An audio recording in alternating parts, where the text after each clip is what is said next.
Assalamualaikum warahmatullahi wabarakatuh. Bismillahirrahmanirrahim. Alhamdulillah. Allahumma lakal hamd wa minkal faraj wa ilaikal mushtaka wa bikal musta'an wa la hawla wa la quwwata illa billah. Allahumma salli wa sallim wa barik ala sayyidina Muhammad salatan tamla'u khazainallahi nuran wa takunu lana walil mu'minina farajan wa farahan wa sururan wa ala alihi wa sahbihi wa sallim. Yang dikasihi, yang berbahagia saudara pengerusi majlis, yang dihormati ahli panel, saudara-saudari yang saya kasihi dan hormati sekalian. Allah SWT berfirman, annal arda yarithuha min ibadiyas salihin. Allah SWT berfirman yang bermaksud sesungguhnya menjadi ketetapan di sisi Allah bahawa yang akan mentadbir mewarisi bumi ini ialah hamba-hambaku yang salih. Sadaqallahul azim.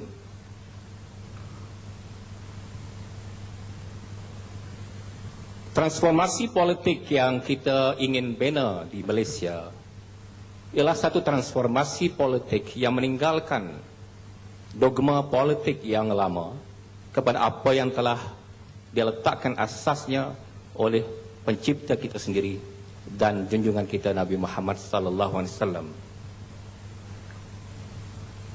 Allah telah menjanjikan bahawa mana-mana kumpulan yang mentadbir tidak berasaskan kepada kedudukan sebagai seorang hamba yang saleh sudah pasti akan digantikan dengan satu kumpulan hambanya yang dikira sebagai salihin.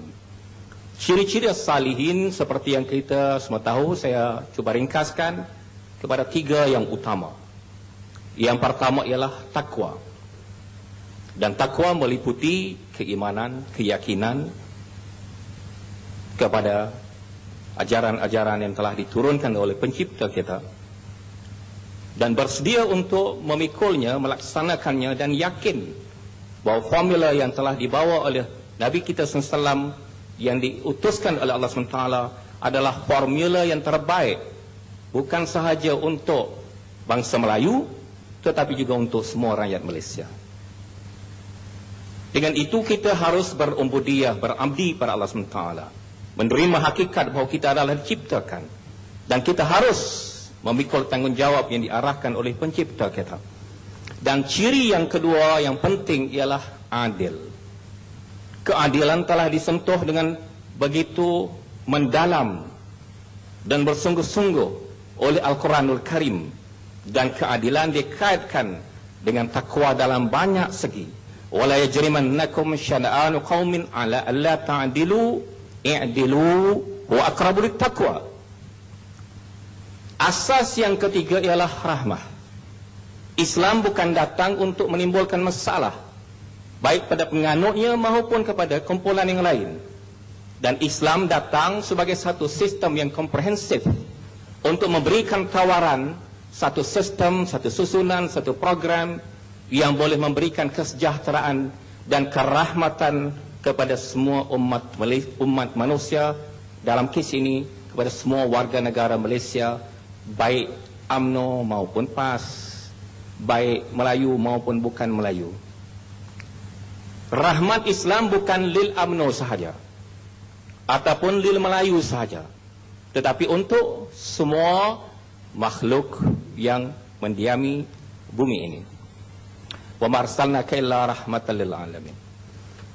Kemudian saudara pengerusi, saya bertukar tajuk kepada transformasi politik. Transformasi politik adalah satu perkara fitrah. Allah telah menentukan kehidupan dunia ini berubah sepanjang masa. Tidak ada yang tetap. Dalam politik, sejarah politik Malaysia sendiri, kita telah melihat transformasi daripada satu keadaan kepada satu keadaan yang lain menerusi masa yang lampau.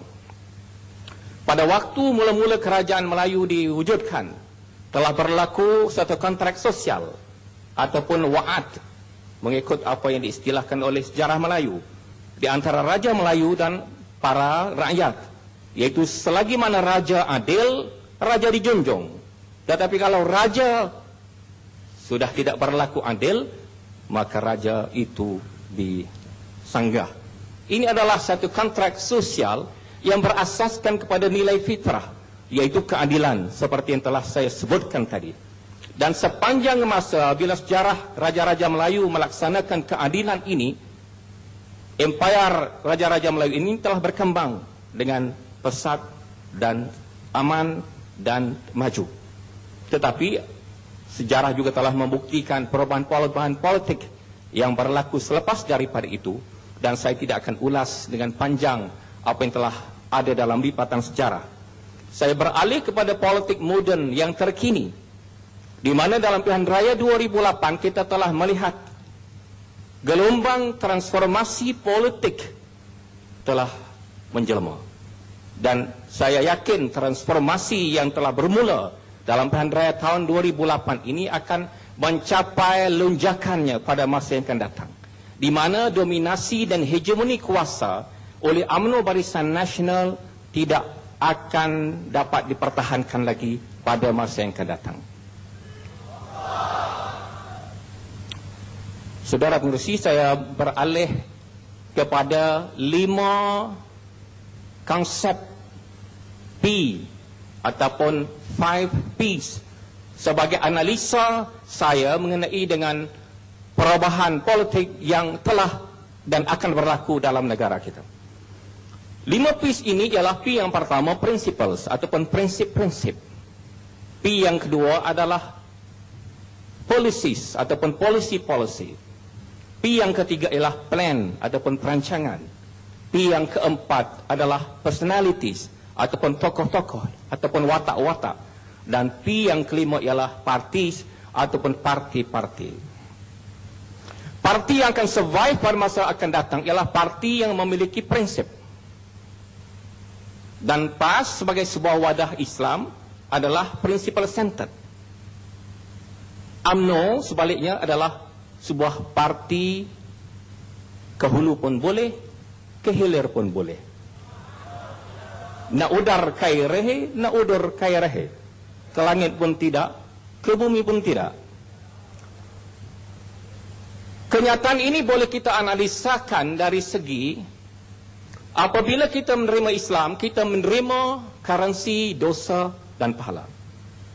Dan kita menerima natijah kita hanya 2, syurga ataupun neraka.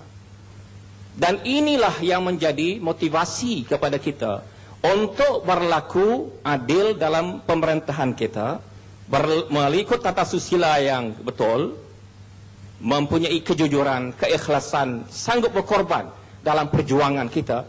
Dan perjuangan kita bukan untuk mencari kekayaan. Tetapi kalau kita telah menolak currency dosa dan pahala, dengan sendirinya kita terpaksa menerima apa yang didorong oleh nafsu kita, yaitu mencari kekayaan. Kalau anda duduk dalam UMNO tidak mencari kekayaan, anda ingin mencari pahala, saya rasa itu salah tempatnya.